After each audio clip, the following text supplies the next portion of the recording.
Guys, it's Mike here, and welcome back to my channel. In this quick video, I want to break down building your ideal life. And this really goes for any business, but specifically, I am a mortgage lender and also for real estate agents. And I want to break this down in 5 easy steps here. So, as you can see, I got my PowerPoint presentation pulled up here, and I challenge every one of you that are watching this video today to go in and actually apply these steps to your business and then drop a comment below on what you think and what you found out. I'm really excited and eager to hear what you guys learned. So let's go ahead and dive into this here. And the first step here, guys, is we want to find out what is your perfect day. And the first point in this I want to make is this is work aside. You need to write down your perfect day. You know, this is not like your perfect work day, or this is just the best day for you. Just whatever would be the perfect day for you, and write this down. And this is extremely important because we need to know what that perfect day is for you in order to actually build it and make it become a reality. So for many of you, this might include work because you just love what you do. And the perfect day would be, as a lender, getting, 4 or 5 clear to closes, or as a realtor, writing 3 or 4 contracts, or having 3 or 4 closings, or whatever that might look like, or helping somebody. So just write down your perfect day. It doesn't have to be work. It could be just your ideal day. It could be sitting on a beach in, Mexico, having a drink, making passive income, like whatever that is. So once you complete that task and we know what your perfect day is, the next thing we'll move on to, task 2, is what do you like and dislike about your current job? So again, I'm a lender, so I focus this more towards being a lender. And also I work with a lot of real estate agents. So this channel is really built around those 2 things, along with finance and marketing as well. But what I want you to figure out here is it's extremely important in your job, especially if you're, a business owner or a real estate agent or a lender, to identify what it is that you really like about your job and what it is you really don't like about your job. And the reason this is so important is because, we as lenders and as realtors, we a lot of times we might not really know what we really like and what we don't like. And it's important that, like many people, if you like what you're doing, you're probably good at it. You're probably going to do things a lot better because you enjoy it. You like it. So you put more time into it. You're more passionate about it. And then there's also, with every job, there's going to be things that you don't like about it. Maybe that's doing the paperwork, or maybe it's showing houses, or maybe it's processing your own loans, or it could be writing contracts. Whatever that is that you don't like, you need to identify what it is that you really like and what it is that you don't like. And what you're going to find is in most cases, there's going to be more things that you don't like about your job than you do like about it. So, and it's important to identify those, and we'll get to that here in a second. Now, after you get that written down, let's go on to task 3 here. And task 3 is going to be, how much is your time worth? And guys, I cannot stress this enough. I work with many real estate agents, and I always ask them, always. One of the first things I ask them as I get to know them and start working with them is, how much is your time worth? What is 1 hour of your time worth? And the reason we want to figure this out is, we'll get to it in the next step, but you want to identify it first. The reason we want to figure this out is to figure out, where are you spending most of your time and how much is it actually costing you to get a client? And the big thing is we want to divide how many hours last year. You're going to go back to last year, or you could do it this year, however you want to do it. But I would say last year, if you've been doing this for a couple of years, you want to divide how many hours you worked last year by the total amount of money you made. So I just did an example here. If you made $150K, you worked 40 hours a week times 52 weeks, you'll divide $150K by 2,080 hours, which would give you $72 an hour. That's how much your time is actually worth, your hour. So the whole point that we're doing this is because we want to figure out, how many hours does it cost you to get a new customer. I'm not talking about a new lead or, someone that might be interested. I'm talking about if you just spent your time cold calling and working your sphere of influence and basically just using your time, how many hours would you have to work in order to get a new customer? So this is extremely important, and it's really eye-opening when you go through this and do it. So once you figure that out, whatever you made last year divided by how many hours you work a week or throughout the whole year is your hourly worth. Now let's move on to the next step here. So this is where it gets really interesting. So how much money or time does it take you to acquire a new customer? And this is what I would say 99% of the businesses, not just lenders, realtors, struggle with this, is that they don't really know the numbers. They don't really understand, okay, if I spend this much money and I get this client, I made this much money, how can you actually invest money or time to acquire a new client and then scale your business by doing so? So anyway, no matter what, being a real estate agent, being a lender, you have to know how much money or time it costs you to get a new customer.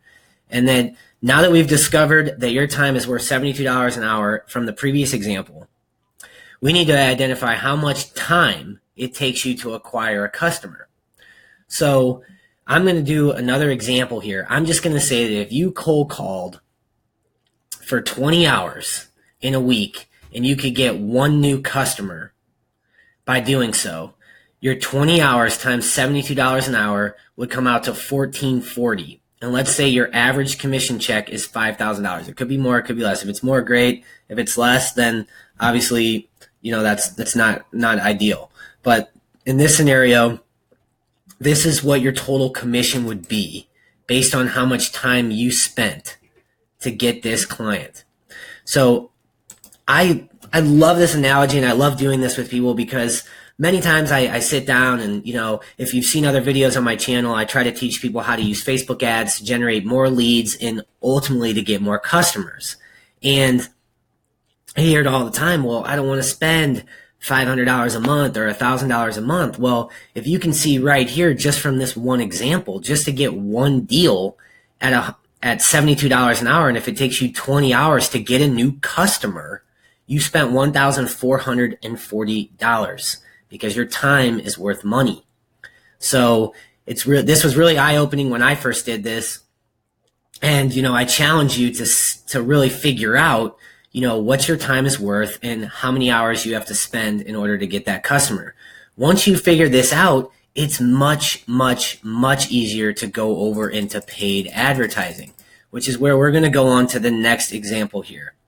So, now that you've identified what your time is worth and how many hours it takes you or how much time it takes you to acquire a customer and what that is actually costing you, I want you to go look into paid advertising. Now, many of you might have done this before. Some of you have probably tried Realtor.com or Zillow or Facebook or direct mailers or, whatever forms of marketing, paid advertising that you can do, maybe billboards, all that stuff. If you are currently paying for leads, or if you have not paid for leads yet, but if you're currently paying for leads, it's a little easier to do because you can go back, X amount of months and figure out what your cost of acquisition is.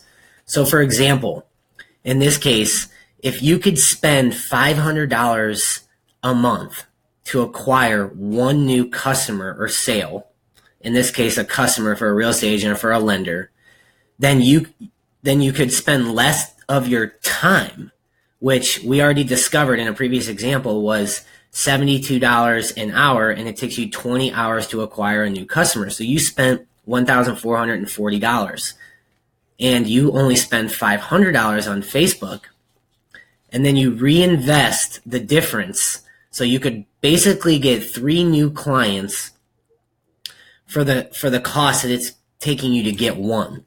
And I'm using this example because this is real life to me. Last year, I broke all this stuff down on what I did, made $150,000, and I wasn't spending any money on advertising, zero, not on Zillow, nothing. I was just cold calling real estate agents and trying to meet with people and work my sphere of influence, spending my time going to networking events. And because I couldn't I didn't know how much my time was actually worth to me.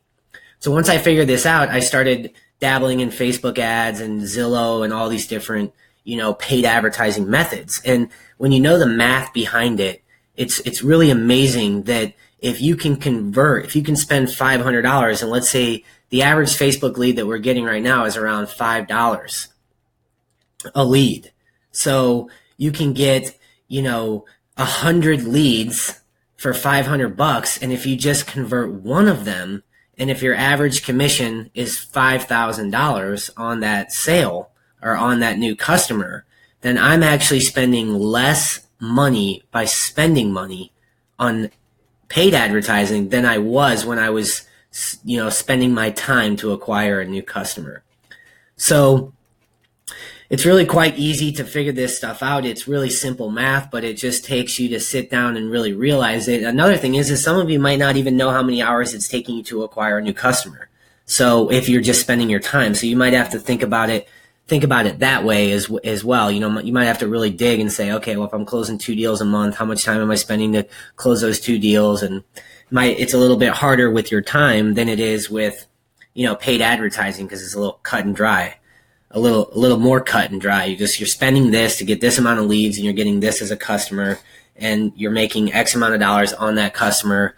So what was your cost of acquisition? So I challenge you guys to really figure this number out, because as you can see, once you know how much it costs you to acquire a customer, there's not really a risk in paid advertising.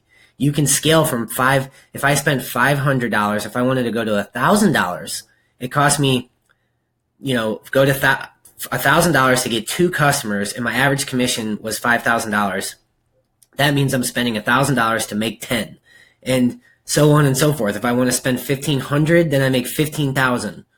And these are examples that I'm using here, and I challenge you to do the same so that you can really figure out what that number is to acquire a new customer.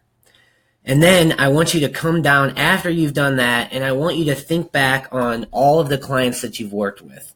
And this is huge when it comes to paid advertising here, if you want to go that route. You want to build out your ideal client. So your client avatar, as they like to call them. And what that is you want to be really specific think back on who the best people were that you worked with. What did they look like? Where did they work? Where do they hang out? Where did they buy their new house in? Or what school districts do they want to be in? What hobbies do they have? And the reason that you really want to do this is, if you see here at the bottom here, the goal after you create your client avatar, after this is done, is hopefully you described yourself or someone close to yourself, which is a good thing. When I first did this, I basically described myself. I love to play golf. I live in a certain area. I like to go to certain bars. I like to shop at certain malls. I like to go eat at certain restaurants.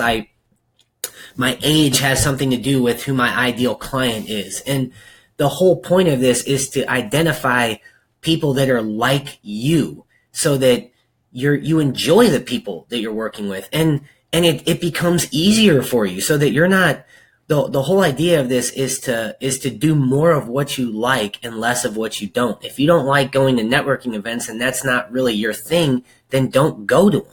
If you like to play golf, or you like to go to certain malls or go to certain areas, then focus your time in those areas, because your clients are all around you. They're all around you in those areas. And, you can do this in many different fashions as well. When you start advertising on Facebook, and I encourage you to do so, I've done a lot of it myself. It works fantastically for branding, generating leads, and getting new customers. Then you'll start to just pinpoint those areas that you want to advertise in, because that's where you hang out. Those are your ideal clients in those ideal areas. So it's just a huge, huge, huge thing for you to really understand where your clients are, how much it's costing you to get a client, what you like and don't like about your job, and also what your dream life is, so that you can really build the formula to get there. So, Anyways, guys, thanks for tuning into this video. If you thought this was helpful and you want to learn more, I'd love to, speak to you guys. So please drop a comment below. Let me know your thoughts. Also, if you would, please give me a thumbs up on this video, as it helps as I continue to grow my YouTube channel. And subscribe if you guys want to get more content from me. So with that being said, guys, thank you so much. I'll see you guys on the next video.